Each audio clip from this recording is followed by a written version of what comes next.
Welcome to Talk Lex, a podcast dedicated to common sense discussion of legal issues facing everyday people. Brought to you by DerOhannesian Peterson. For more information, visit DerOhannesianPeterson.com.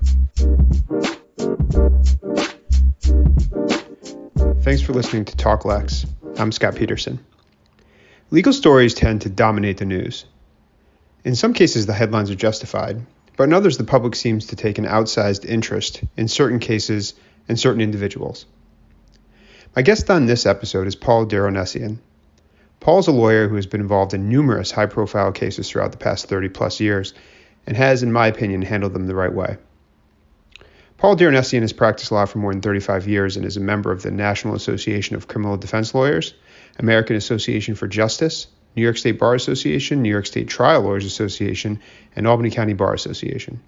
He's received the AV Preeminent peer review rating by Martindale-Hubbell for the highest quality demonstration of legal abilities and adherence to ethical standards, and the coveted Lecturer of Merit Award by the National College of District Attorneys in recognition of his teaching. Paul was also recently named to the City and State 2021 Upstate Power 100 list. Paul's firm can be found online at www.derohlaw.com. On this episode, Paul and I discuss what it's like on the inside of high-profile cases, as well as how often the media gets things right and where they tend to go wrong. We discuss the impact of the internet and social media on the idea of a fair trial, and we go on to discuss more recent trends of podcasts and television true crime stories and their impact on those who are actually involved inside of a case. This is a very interesting discussion, and I hope that you enjoy hearing some inside baseball from one of the best. Just a reminder that if you're enjoying the podcast, please subscribe, share with your friends, or leave us a review. And now, please enjoy my conversation with Paul DerOhannesian. So, Paul, you have an interesting background, and I think it's probably not entirely unusual in the criminal defense world, but you spent, as I understand it, about 22 years as a prosecutor, most of those or many of those in the special crimes unit, before you transitioned over to handling, among other things, criminal defense work. How did that transition come about? And what have you sort of learned along the way as a result of seeing both sides of that world?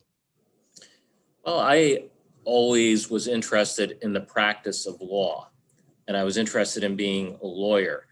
And it wasn't solely in terms of being a prosecutor or a defense attorney. And I think that might be one difference between me and others who do want to be one or the other. I was inspired by the British system, where there really are no prosecutors. There's Queen's Counsels, and Queen's Counsels are litigators and attorneys who are appointed by the Crown to prosecute a case. You're invested in the system. You are an attorney first and prosecuting or defending second. So I always viewed myself, particularly as I aged into the legal profession, as being a lawyer. And if you do that, I think it isn't a difficult transition at all, because you're doing the same thing. You're being a lawyer and advocating. And many lawyers do that in the civil side. They don't think of themselves, I can only do one side of a personal injury case. I think most lawyers would say, I could defend a personal injury case or be a plaintiff's attorney. I think it is harmful, though, to see yourself as only a prosecutor or a defense lawyer, because then I think you forget that your number one goal is to the legal system and to the principles of the legal system and to uphold those. And I think that's one of the strengths of the British system. The military does something similar. In the military, I'm very impressed with the military system because their lawyers have to be prosecutors. They have to be defense attorneys. They don't become just a prosecutor or defense attorney. And I think that gives them, too, a greater allegiance to the principles of the legal system and the military justice system. And also, when they are defending, they have prosecution experience. When they're prosecution, they have defense experience. And I think what that does, and it was my impression too, is that when you do all sides of an equation or a debate, you see the world not in black and white, but you see it in color. And I think that's a tremendous advantage as an attorney, to have that as perspective of seeing the world in color and not black and white. Well, and I would imagine that in the criminal world in particular, it can be very easy to get caught up in the emotional aspect of the case, whether you're on the prosecutorial or the defense side. So I'd assume that there's a pretty significant benefit to seeing the perspective and having been involved in the perspective, both from the emotional perspective of the victim or the alleged victim, and then from the perspective of the accused.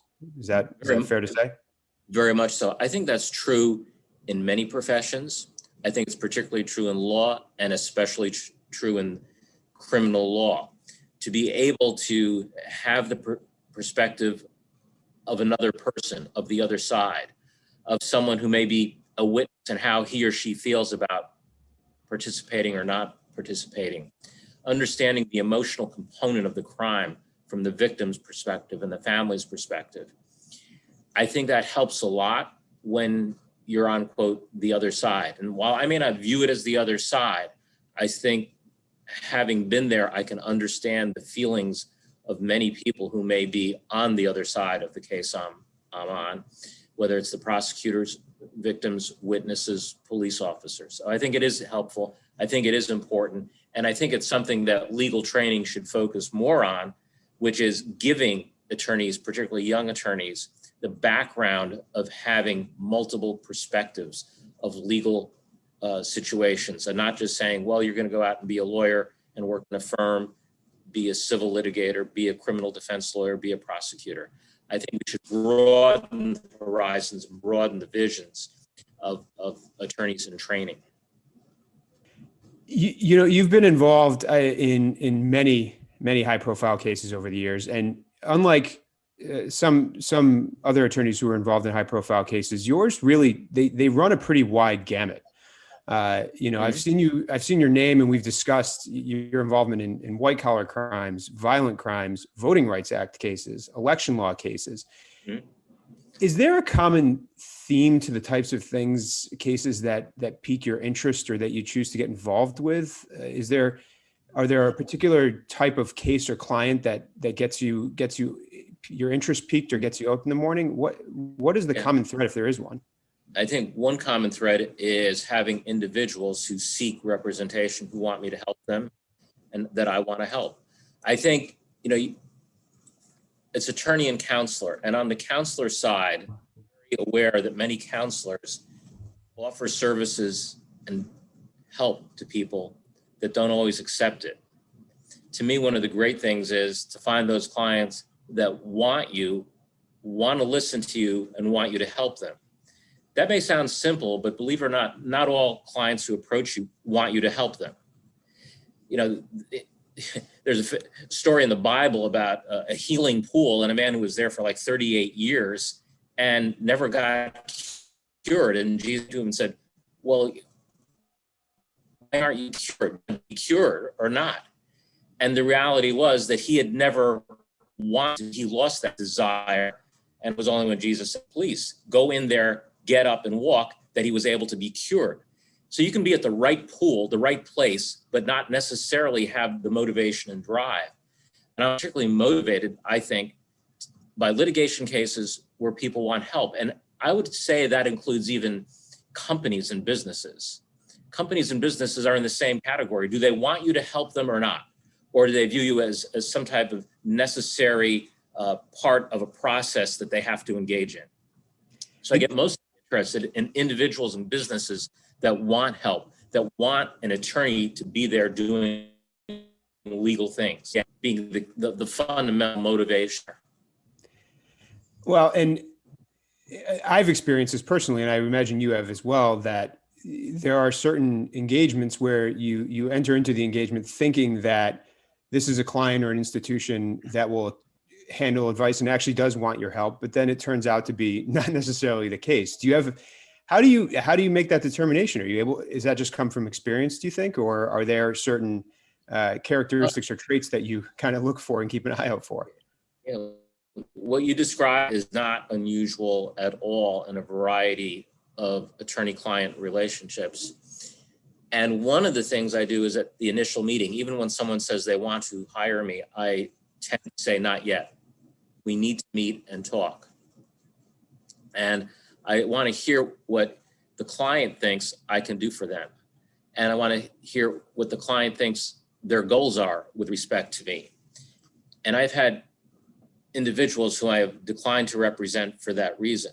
I don't think it's the right match for me in terms of, as you would say, what makes me want to get up and do my job. And those discussions are very important. They're good to have at the beginning. Does that mean it always works out perfectly? No, but it goes a long way in minimizing people who have a different approach and don't want to accept your advice and counsel. I'll give you a simple example. Would be someone who has a substance abuse issue or a mental health issue, but doesn't want to get treatment or assistance to deal with it, which is one of the necessary aspects of dealing perhaps with the criminal justice issue. I'm very involved in treatment decisions for a client and helping them get that help. If they don't want to do that, I don't think it's a good match for me, because that's a big part of what I do. It's not just going to court and helping them with that charge. So I use that as just one simple example, but it cross-cuts a variety of legal matters, and in terms of the approach that I take, my office takes. And I think that's something that probably much of the public doesn't recognize as a benefit or a value that they associate with when they're working with an attorney. I think they tend maybe to view it in a much more narrow lens. So it's interesting to hear you say that. You most of us who practice, we go through much of our career sort of quietly handling even litigation cases. Many of your cases end up in the spotlight simply because of the interest that often the media takes in them. What are some of the challenges that you deal with or that you associate with high profile media cases?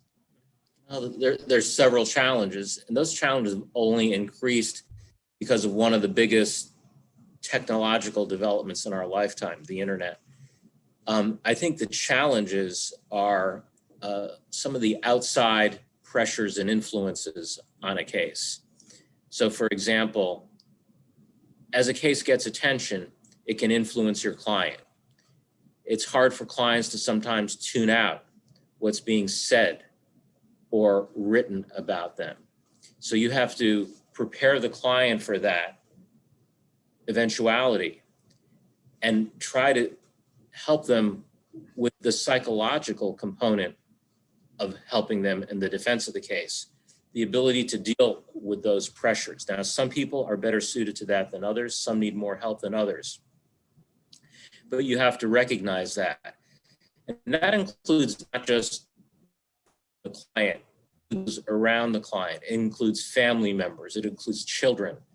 It includes his lawyer and the staff working for him. All of them will receive comments and feedback as a result of the outside attention. So that's one area in which it has an effect. Another way it affects is it affects, I think, individuals involved in the system. More and more, it seems, decision makers sometimes get influenced by what's written, what appears in a story, or particularly on the internet, whether it's true or not, and feel a necessity to respond to that, just like a client may feel a necessity to respond. And the reality is, and this is something I think you learn in school when you're perhaps being bullied by someone, is that you don't respond to everything. You don't have to, every action doesn't have to have a reaction. But that's not always easy to determine. But clearly not every action does have to have a reaction. So you're going to get more comments, not just as an attorney, but anyone around the client when those cases get more attention. And it's not always, the comments aren't always supportive. A third problem is that attention nowadays tends to skew the facts of the case. I believe that individuals are motivated by attention, and that as we make celebrity one of the highest values apparently in this country, getting to be a celebrity in a case or getting attention on a case can motivate individuals to say and do things which can affect a case. And I think that also is true in terms of not just witnesses, but anyone associated with the case. And that sometimes it leads to either less than correct decisions, it sometimes leads to less than truthful testimony also in cases, because there may be a reward for the attention given. And that never existed in the time of Lincoln. He didn't have to worry when he did the Almanac trial that witnesses were going to respond to the national attention they received for being a witness in that murder case. That's one of the big changes in the legal system. And it affects corporations too. Corporations and businesses have the same concerns over the attention that they get from outside sources, news and publicity. So I think those are a couple big ways, three, but I think one of the biggest ones is when you're in the courtroom. The idea that you're dealing with jurors who don't know about the case and don't have feelings about the case and can put aside those feelings, I think is a very quaint relic of history now. The reality is, I recall, I think where it really struck me, it's probably been true for a long time, is that several years ago when I was doing commentary for local news organizations on the Porco murder case, the case had been moved from Albany to Orange County, ostensibly because of pretrial publicity. And on the first day of jury selection, jurors are walking out of the courthouse and there's 5 TV trucks with satellite dishes, as well as a host of reporters mulling about the facility. And I realized, here we are, we changed the trial to avoid publicity. When individuals associated with that case see all that attention in the satellite trucks, what do? They're going to go on the internet. They're going to go on the internet and say, who is this person? They may be exposed to things that are not only wrong, they could have been kept out by a judge. So all the trappings of the legal system to ensure a fair trial are destroyed by virtue of the attention the case gets. And now, as I said, it's particularly with the internet. But 25, 50 years ago, you'd have to go to the library and dig up news stories from a local newspaper to find out maybe some of the details about it. But now it's a mouse click away to get access to information, and it does influence individuals. It does influence jurors, that level of attention and publicity, and that's one of the challenges as a defense lawyer today. And I would imagine social media has just amplified this even more. It's made the world so small that you think about the idea of moving a trial 60 or 80 or 100 miles south, and it's essentially, it makes no difference whatsoever in the availability of the information to spread quickly. That's right. I think that's one of the tremendous weaknesses of the system, is the inability to ensure the integrity of the fact-finding process by jurors and sometimes judges. There are tools that could still be effective. And, there was a murder case several years ago in Florida, a woman charged with killing her child. And I think one of the reasons it was acquitted was the jury was sequestered and wasn't exposed to the daily commentary, which was just, not only was it prejudicial, in many cases it was just outright wrong about the proof in the case and what the proof meant. There was actually a real issue about the cause of death in that case of the child. And I think within the courtroom, that difference of opinion was well adjudicated by both sides, but it wasn't on TV. And if those jurors were exposed to the TV and internet analysis, I think it could well have affected it. But courts are just reluctant now to engage in something like sequestration to ensure the integrity of the fact-finding process. So again, I think it's one of the weaknesses of the system, and it's a way in which one of the most important challenges of any case you're involved in that receives tremendous publicity and attention. Yeah, I actually just read today that Howard Weitzman, the well-known criminal defense attorney who represented, I think, Michael Jackson and several other high-profile clients, he just died yesterday, I believe. And I was reading his obituary this morning, and he was sort of credited for being one of the kind of pioneers about addressing the media during the John DeLorean trial. I don't know if you remember him, and he was asked about it, and he said that his role, he thought, was to even the scales by painting his client, giving his client an opportunity to have essentially his side told into the media. How well do you feel the media generally handles coverage of high profile criminal cases? And I know that's a broad question because it obviously would vary case to case, but do you think it's somewhat accurate, inaccurate? What's your general feeling about media coverage? My general feeling is that we've lost tremendous opportunities. I'm a tremendous believer of cameras in the courts, but we haven't taken good advantage of having cameras in the court to get helpful information and helpful commentary. It's one of the reasons why I feel it's important for lawyers like myself to be involved in giving responsible opinions and commentary to the public to try to explain the legal process and not be an advocate when you're doing it. I view that part of my professional role as being one in duty and service to the public. And yet news organizations have become more advocates than they have information tellers when it comes to so many cases in public attention. And I think O.J. Simpson was the beginning or was the accelerant on that fire in terms of making media reporting advocates and not informational.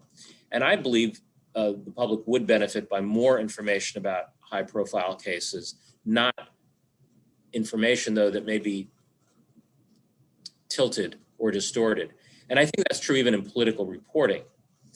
When Walter Cronkite did the news, before that story went out, it was vetted by several editors and producers for accuracy to make sure that there was nothing in there in that story that was could be deemed inaccurate.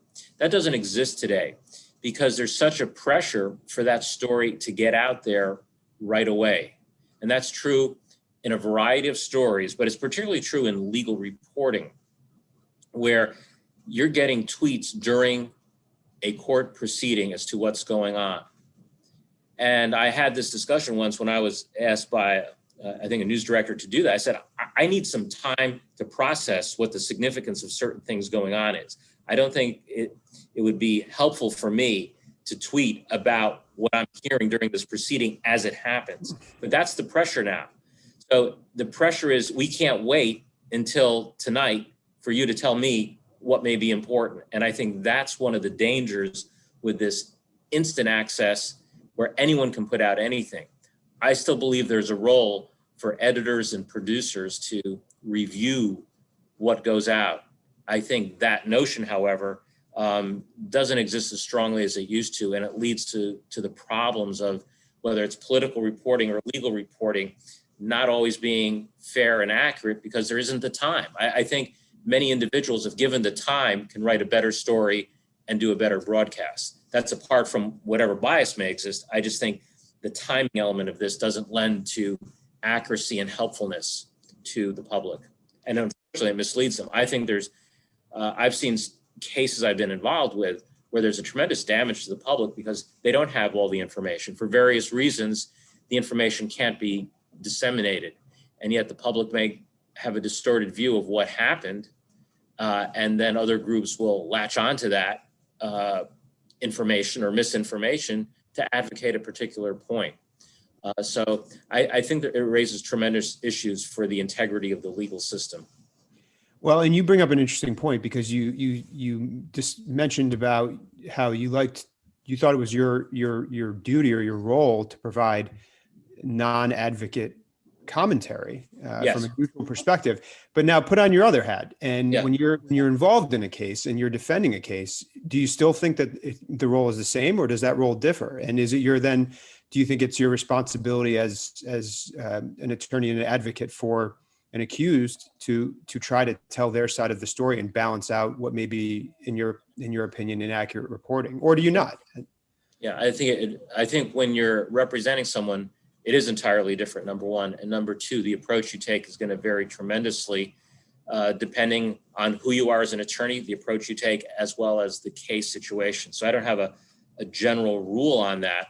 I will tell you what I tell my clients, which is if you think you can make a statement that's going to, quote, help people understand you or what happened, I think that is highly unlikely to occur.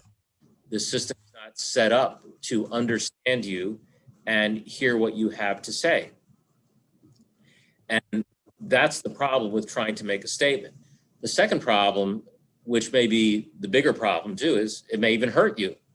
You may be saying things or doing things that hurt you and your case. That's particularly a challenge in individuals who are used to talking to the public, let's say elected officials, for example, someone who's been in the public domain, who feel they can and should communicate with the public, who want to, quote, tell their story. But again, the system right now is not designed to hear your story. It's a very poor way to do it. The courtroom is better to do it than the media. To a certain extent, there's information I think that is helpful to get out. And I have advocated in certain cases that I've been involved with. For example, I represent a lot of law enforcement individuals involved in shootings or the death of individuals. And I think it is helpful to release information in context. The problem with many, to use one example, in cases involving police shootings of civilians, is that information is reviewed without context and explanation. Example, body cam footage of a shooting or act of violence. If that is the only information released by an agency, I think it's tremendously unfair to everyone involved, everyone, including the public, to not know, for example, what was the call received? What was the information coming in to the department? What was the information communicated to the police officers? If a weapon was involved, what was that weapon that you may not see clearly in the body cam footage? So recently we had a case, for example, where there was a shooting of a young man and it was described as a fake gun or an air gun of some sort. Yet, it was my belief that when the information about this case is released, a photograph of what this gun was, and it was a replica of a well-known gun. It was made by a well-known gun manufacturer. And if you see that gun, you will understand why any police officer facing that gun in his face would respond as though that were a real gun. That's just a simple example of what I mean by, yes, information may be helpful, but it has to be given in context. And sometimes that context can't be given instantly. It may take days, it may be weeks. And in California, many law enforcement agencies, in fact, spend time putting together relevant information to provide context to body cam footage of what may be the death of an individual. And I think that's where understanding that it's not just releasing information at the click of a mouse. That's the problem I was describing earlier about trying to talk about a trial in a tweet. You don't have the context for it. And context is what gives meaning and significance to what's happening in a courtroom. Well, and I would imagine that there is tremendous pressure, particularly with social media and various other internet outlets, to release this information as quickly as possible. And therefore, there might be it seems that often one of two things happens. Either there's a complete sort of shutdown, go into defensive mode and not disclose anything, or a trickling, as you've kind of described, where Yes. some information will be released without context. And that it's exactly right. It leads to immense confusion, and it allows people to form opinions that then just perpetuate, I would imagine. And that's right. And I think your question is a very significant question that we face today. And I don't want you to think that it's a simple answer. I'm just giving you some of the contours of it. I think it's one of the big challenges that we face, which is what information, if any, do you release? But if you start with the idea that you're going to tell your story to be understood, I think that's the wrong way to start. I think all you can do is say, maybe there's some information that will help. We won't solve the problem. There may be misperceptions. And I've been involved in cases that had excellent outcomes in the court system, that there are members of the public to this day that will still say they think my client was guilty of a terrible crime, which he never committed. So, I mean, but the point is, in the courtroom setting, when the facts come out, you can understand why that decision was made. but some of the key events that led to that judicial determination weren't reported because someone felt they weren't necessary to the quote story. They may not be necessary to the story, but they're necessary to an accurate understanding of the legal outcome in the case, as well as what the correct outcome is. You mentioned certainly this area of discussion. It sort of begs something of a conversation around the Derek Chauvin trial that's going on at the moment. Yeah. Do you have any feelings about how that's being covered from the perspective of someone who's in this industry, who obviously doesn't have intimate facts with the case, I would assume, but just as both a member of the public and as someone who defends and is involved with some of these cases, how do you feel that it's been playing out from a media perspective? I think the Chauvin case represents the strengths and the weaknesses of the legal system and the reporting of major cases. It reminds me of, again, where we started this situation with the O.J. Simpson trial and having gavel-to-gavel coverage and reporting of significant events. On top of that, social media. On top of that, release of particular pieces of information. So, for example, the footage in that case that was released immediately by a citizen bystander, there was much more footage. And I was surprised when I saw the other footage from that day. And it had never been released and had never been seen, nor should it necessarily have been released either. But impressions were made and reactions made based on what was released. So I think it's a reflection of there's so much more information actually being developed at the trial, I think. I think it also shows the problems we have if you think that trial can be held fairly in that community, I don't understand how it can be. It is close in time. It is one of the most emotional events in Eddy City's history, in recent history. And the fear of the consequences of that verdict, I think, are front and center. Meanwhile, you have statements being made on a daily basis by people involved in the case who are not under the control of the court. So, for example, the civil attorney for Mr. Floyd is regularly making comments outside the courthouse about the case, about the credibility of witnesses, about the defense case. And the defense can't respond to that, nor should they be allowed to respond to that if you believe in the rules of the system. So you have outside influences getting attention and being showered upon the jury, which if you believe they can tune that out, then there's not a problem. I don't believe they can.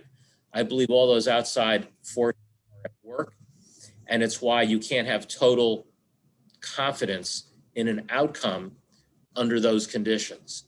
So again, the case highlights many of the things we've been talking about and many of the problems we've been talking about. And I think the way it is being conducted also reflects an undue attention to the attention the case is being given. At times, I feel people are responding to the attention. And again, I think that distorts facts. I think it distorts, more importantly, the fact-finding process. So I do have concerns about it. But again, unfortunately, the legal system doesn't want to deal with what we were discussing earlier, which is the effect of outside influences upon fact-finders in the court. It's not easy to deal with it, nor do they make those efforts to really ensure a fair trial. And the Supreme Court, in the Enron case, really dealt a death blow to the idea that, there can be pretrial publicity that affects a trial. And I think Enron was a good example of where a community had been tremendously hurt by what Enron did. Could Houston provide a fair venue for that case? The Supreme Court said yes, and that there are ways of dealing with that through jury selection. I've sat through jury selection of a public official when asked the opinion about New York legislators, the jurors were laughing and joking about their opinions of New York legislators. That tells you what the impact is. And we knew that from studies we had done also, that there was a perception. And some of the people who get accused of being New York legislators, by the way, weren't even from New York. They were elected officials from other jurisdictions with other problems, but they all got lumped in together. I think you're seeing the Chauvin trial as kind of a sample of many of the problems that we've been talking about today, Scott, and the changes in the legal system. Which leads me to your most recent case that was sort of a high profile, and I understand that you have to be a little bit sensitive about it because it's ongoing, but the Nixium case. Mm-hmm. And what was interesting to me as someone who, I found the whole thing very interesting as a lay person and also as an attorney, but was that there were multiple docuseries and podcasts devoted to the case before the trial actually concluded. And in some cases, I think some of them may have aired before the trial even took place. So I was curious as to whether you, as someone who was actually involved with it, whether you watched or listened to those or paid attention to them, and what your takeaway was, if you had any. Mm-hmm. Well, I did not participate in any of those pre-trial or even post-trial productions for various reasons. I think it was one of which I mentioned to you, which I don't think it's possible in that forum to necessarily present your case, nor do the people producing it want to necessarily hear that there is another side of it. So I think, there are many reasons why in that case we didn't. And I think, though, what you're describing, though, was part of the problem in that case. A tremendous amount of information, which was not necessarily subject to any particular editing or scrutiny by producers or editors before it was released. And if you know that many of these even docudramas don't even pretend to be providing you with an accurate portrayal of what happened. Now, some you get the idea that it is accurate, and that gets me to your question about have I seen it or watched it. I actually was not interested, but here's what happens, and I know this is going to happen. Someone's going to come to me and tell me what was being said about my client or me or the case. So you're not going to get away from it. And I think I was on a plane recently when one of these series was I hit the button, for one of the stations, and there it is. So it was in the face. So I have seen them, and people have brought it to my attention. I can only say, you know what, it supports a lot of what I've felt and said to you today about the challenges facing the legal issues in a highly publicized case in this day and age. I'm not sure that it helps the legal process. I think it may help other people in other ways. There are other third-party beneficiaries. I think there are secondary gains for individuals who are paid for their stories. I think that's a real concern that we haven't thought about enough. We saw it in the O.J. Simpson case, people getting paid for their story. When you start paying witnesses, I think it affects their credibility, but I think it affects the story also in a way that we have blinded ourselves to. And I don't think that's healthy for the legal system. And this takes place in civil cases too. There are certain civil proceedings, one or two of which I've been involved with on a national basis, that were also subject to the same, I think, negative influences.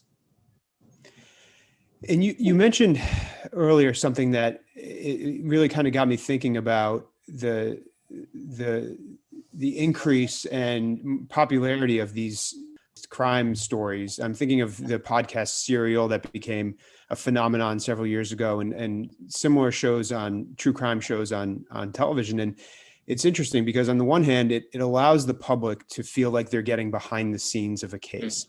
And they get to hear from the witnesses, and they get to hear from the narrator's perspective, and they start to think about, well, are they guilty or are they not guilty? And then you when you sort of step back, you realize that they're not hearing anything about admissibility issues or credibility of witnesses or seeing what a cross-examination looks like in a courtroom. So I suppose in some sense, it actually does more harm than good because it allows people to think that they have a full picture when they maybe don't. That's correct. That's very correct. And I want to look at some of this discussion from another point of view, which is something John Grisham has raised. John Grisham has become interested in the topic of people who were convicted who are not guilty. Why do innocent go to prison? And one of the things Grisham pointed out is best that he can determine it's between 2 and 10% of the people who go to prison are not guilty. I think another way to phrase what we've been discussing today is to look at the question, why do so many innocent people go to prison? What is it about the legal system that allows innocent people to go to prison, or people who are not guilty of the crimes for which they were convicted? I think that's another way of looking at this. And I think my answers to that question may be some of the same things that we've been discussing. There are other issues too, whether it's the competency of counsel, junk science, which also enters the courtroom nowadays in criminal cases and civil cases. But I think some of the other factors that we've been discussing are part of the answer to the question as to why so many innocent people go to prison. And I think John Grisham has done one of the best jobs of anyone in this country of giving some thoughtful analysis and discussion to that. But even he doesn't get the attention he deserves for his analysis in that area. And I would imagine it's not a simple solution, as we've been discussing, by any stretch of the imagination. It isn't, because as I said, some of it involves professionalism too, the professionalism of the professionals in the case, whether they're investigators, doctors, lawyers, or judges, and ensuring that they're operating at the highest levels also. That's part of the problem. I mean, there's cases where in capital punishment cases, lawyers falling asleep, and that's effective assistance of counsel, according to the US Supreme Court. So we have a problem in our system that will allow an innocent person to go to prison. And there's many reasons we can discuss more, but looking at this question, why do innocent people go to prison, is a very good question, and it can be a very unsettling answer. Well, I want to be respectful of your time, and okay. I want to just touch on a couple of other kind of less specific, but common questions that I get from people. And as someone who doesn't practice criminal law, I thought you might be a good person to ask. So another interesting piece of the Weitzman story that I was reading about today is that he elected not to represent O.J. Simpson, somewhat unusually since he appeared with him after he was initially arrested. And then after the verdict came out, he actually came out and said that he thought that the acquittal was wrong. And it sort of ties into my question, which is criminal defense lawyers, in particular, those who are involved in high profile cases, they're often criticized outside of the legal community for their decision to represent people who are charged with sometimes pretty horrific things.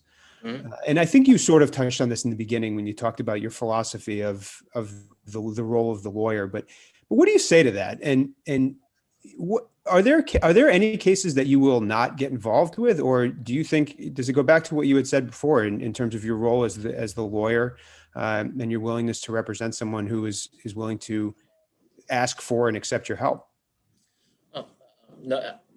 There's no case by category that I won't accept. I think, as I said, it's important to me to have a client that wants to work with me and wants me to help them and agrees with some of my approaches. For example, if I don't feel making public comments are appropriate and I have a client that wants to be on the courthouse steps making comments every day, that's probably not going to be a good match. We'll be fighting over that. So those are why it's good to discuss that in advance. Now, apart from that, though, that I think one of the points to understand is, what is the person, if a person is guilty, and we'll talk about whether they are or not separately, but if they are guilty, what are they guilty of? If they're guilty of stealing money, is it $100, $1,000, or $10,000, or $100,000? And it is not unusual for there to be not only differences of opinion, but differences of fact as to what the person is guilty of. And I think that's one of the most important aspects of representing someone who may be guilty, is making sure they're charged with the appropriate crime. And then second, what's the appropriate punishment? There are lawyers in this country who've done a tremendous job representing people in death penalty cases, not because they're innocent, but because there's an issue with imposing death and the sentence involved. In many other cases too, there's a question, what's the appropriate punishment and sentence for what the crime is? And attorneys play a very important role in advocating for their clients to get the appropriate quote, punishment or sentence. So those are two big issues that I think, even when you accept someone's guilt, that you play a role in. Now, I think it's also true that many lawyers may be less involved in that, less concerned about how do we take someone who's accused of a terrible crime and show that they're worthy of release back into the community. And I think there are ways of doing that. That's our challenge. That's our duty, though, to help the client get there and understand what he or she has to do. So whether it's making sure you have the right crime, the right punishment, those are two things. Now, I don't want to minimize, though, the fact that there are more people who are innocent than you might believe, because all we get when we hear about a case is law enforcement's press release, and you hear nothing about the information that may cut against that. And that's why sometimes you see a verdict, you say, how could that happen? How could that be the final result in a case based on what was reported? And that's because what's being reported, and we discussed this, doesn't necessarily match the reality of the case. There's even individuals, and I had one young man who believed he was guilty of a drug offense, and he wanted to plead guilty. And I had my doubts, but only because I have doubts with a lot of things people tell me. And it was only when we got the lab reports back that we found out that the drug involved was a fake drug. He had been ripped off in the drug transaction. He was not guilty, even though he believed he was guilty. So, even when people think they're guilty, they may not be guilty. And even people who want to plead guilty are not guilty. And what do I mean by that? They feel a pressure. It could be they can't go through with a trial. They feel, even though they didn't do it, they can't face the pressure of what the ultimate outcome would be. And that's where, as an attorney, you have to make sure that you give client advice so they can make an intelligent decision. Because if they're not guilty of a terrible crime like a sex offense, they shouldn't plead to it, because that's going to affect their life forever, even if they're being offered no jail time, because that may affect maybe more punishment by virtue of the crime that they're convicted of than the jail time, because you can't go to PTA meetings, you can't get involved in Little League. You're going to be branded in such a way that you won't be able to get a job. So that requires a complex, serious discussion with the clients so they can make an intelligent decision before pleading to something they're not guilty to, and find out maybe they are guilty, maybe that's why, or maybe they're not. But if not, how can we get to that path so they don't have to pay consequences that are unjustified? Again, this is part of the answer to the Grisham question, why do so many innocent go to prison? And that's another part of it. They're faced with a false confession they made. They're faced with fears of the system. They're faced with pressures in the community that they feel they can't handle. They want the quickest out, not necessarily the best out. So that's another reason in representing people who may feel or want to act as though they are guilty. Well, and that sort of leads to the next question, which is a very common question I hear from friends who are non-lawyers, is whether they say, well, does the criminal defense lawyer, do they know if their client is guilty? Do they care? Does it matter? Or is your role, as you've sort of described it, and particularly in light of the fact that it's not their burden to prove that they're guilty, the burden falls on somebody else. Yeah. There's no one way that attorneys handle this. In my experiences, most people are actually fairly honest with you when they approach you. The best clients are honest clients with you. The most difficult clients, the more problematic ones, are the ones who aren't being honest with you about what happened. Even if your client is guilty, you're limited in what you can do as a defense lawyer. You can't allow that client to go on and say that I wasn't, intersection of Main and State Street when they told you they were. You can't allow your client to lie. You can't allow perjury to take place. And that, again, is a duty and responsibility. You can't put on false testimony from an alibi witness in that situation also. So there's limits. You can say they have the burden of proof and they didn't prove it, and they didn't prove the crime. And that can be, there's a substantial difference in that. But that goes back to professionalism and understanding your role as a lawyer and that whether you're a prosecutor or defense attorney, it's the same principles and rules that should be guiding how you behave.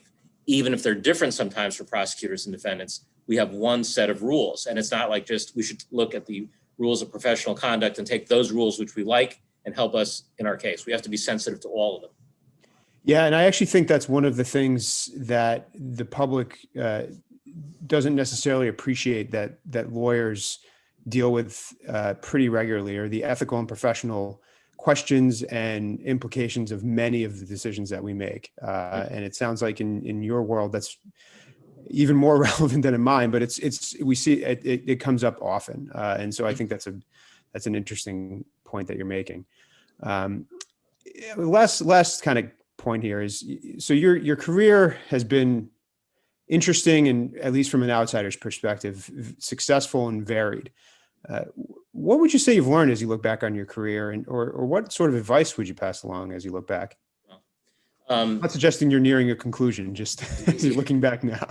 Well, no, I think I view it as a couple levels. One is from a legal profession point of view. I think what I've seen is the importance of professionalism and the need to maintain it in our education and training. And I fear it slips away in the quest of making businesses succeed, whether it's the businesses of legal education or the businesses of law firm.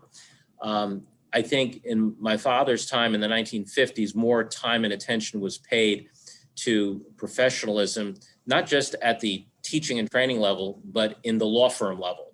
Those lawyers that graduated from law school in my father's time worked in law offices where professionalism, which included everything from rules of professional responsibility to how to interact with colleagues and other lawyers for everyone's benefit. So that if you had ethical issues, you knew where to turn and get good advice. You had peer support, peer counseling. I think that's one thing that we have to focus on.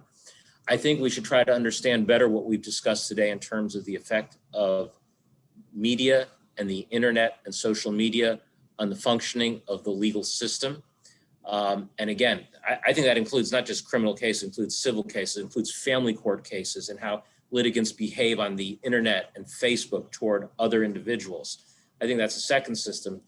The third thing from a client point of view that really strikes me is that clients and individuals who have legal questions should reach out to an attorney early on when they have the question and not wait for the problem to develop. And I come to that conclusion because I've seen how many people I've helped that you've never heard about because they came to me early before there was a problem. And whether you're engaging in a $1 million commercial transaction or whether it's the police wanting to interview you about incident, you should get competent legal advice immediately and not wait and say, there's no problem here, I don't need a lawyer. I think lawyers are well designed to minimize your problems, just as doctors are well equipped to help you minimize health-related issues by seeing them early. And I think that is something that so many people are not aware of or are blind to or don't want to understand, that they should be contacting a lawyer early on for their own selfish needs to make sure they know whether there is or isn't a problem and how to approach it. And the classic example is, well, I'll speak to this investigator about this incident because I did nothing wrong. Frankly, most people are not well enough informed to know whether they did something wrong or not. In their mind, they may not have done something wrong. There's just too many rules of law that they're not going to be aware of to understand why taking that envelope and invoice from your boss's desk, who may have been engaged in fraudulent billing, actually makes you legally liable in a conspiracy case. So I think people should respect the fact that there are things they may not understand, and it's worth contacting an attorney to see, should we get more involved in a legal representation here so I don't have more of a problem. So I think the public can minimize legal problems by getting advice earlier. And I say the public, that includes not just individuals, it includes businesses too, that I've been involved in representing. Well, I could not agree with you more. and I know I've given your name many times in that exact situation. So if someone were inclined to be smart enough to call you beforehand, where would they find you if they were looking for you? Easily found on the internet. Paul DerOhannesian, DerOhannesian, easy website is DerOlaw.com. And I can't tell you how many, not just myself, but other lawyers too, who will take those calls and say, look, I can't help you, but here's somebody who can. You don't have to worry about something, or you should follow up. I think those initial consults are very important just to get people involved. And I tell my clients, even if you have another legal issue, even if it's not my area, call me. Let me see if I can at least get you in the right direction. I don't want you to be making decisions that are going to have adverse impact on you. I make that a point of my exit interviews with clients for their future. That's how strongly I feel about that principle. I agree with you 100%. And I tell our clients the same thing. It's good to be a resource and to know people like you that you can send them to. So Paul, I really appreciate you coming on. You know, you're someone that I've held in high regard and looked up to for a long time. So it means a lot that you come on, and I think you've got great insight. So thanks again. And thank you. We'll leave it there. My pleasure. All right. Take care.